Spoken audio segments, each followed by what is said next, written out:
আমি তোমাদের সাথে গার্লিক মেয়োনিজ অ্যান্ড স্যান্ডউইচের একটা রেসিপি শেয়ার করব। ফার্স্টে আমি ব্লেন্ডারে একটা জারে একটা ডিম, সাথে সামান্য লবণ, চিনি এবং সামান্য কিছু গোলমরিচের গুঁড়ো নিয়ে নিয়েছি। সাথে যেহেতু গার্লিক বলেছি তো গার্লিক পেস্ট নিয়ে নিয়েছি। তোমরা চাইলে গার্লিকের টুকরো করে নিতে পারো, অ্যান্ড যাতে এখানে গার্লিকের স্মেলটা তেমন না আসে এর জন্য আমি একটা লেবু টুকরো 1.5 টেবিল চামচের মতো ব্যবহার করেছি। আর এখানে আমি 1 টেবিল চামচের মতো ভিনেগার ইউজ করেছি, আর অবশ্যই ভিনেগারটা দেওয়ার ট্রাই করবে।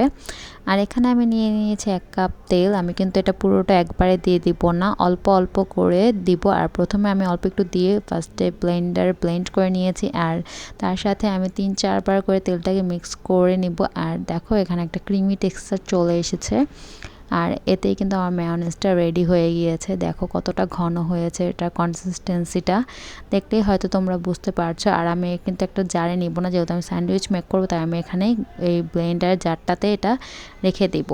আর স্যান্ডউইচ বানানোর জন্য আমি এখানে শসা, গাজর আর 2টো সেদ্ধ ডিম নিয়ে নিয়েছিলাম, আর এগুলোকে গ্রেটারের সাহায্যে গ্রেট করে নিয়েছি। এখানে আমি সামান্য পরিমাণ লবণ ব্যবহার করেছি, আর এখানে আমি কিছু পরিমাণ গোলমরিচের গুঁড়ো নিয়ে নিয়েছি একটু, যাতে টেস্টে ঝালটা আসে। অ্যান্ড এখানে আমি মোটামুটি 3 থেকে 4 টেবিল চামচের মতো মেয়োনিজ নিয়ে নিয়েছি।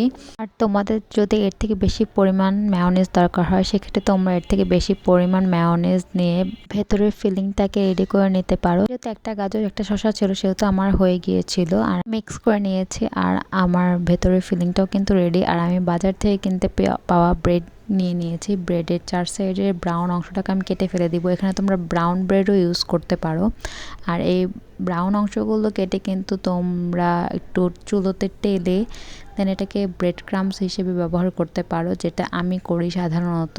আর এই তো দেখো আমার ব্রেড ক্রামস কিন্তু আমি এভাবেই তৈরি করে থাকি সাধারণত।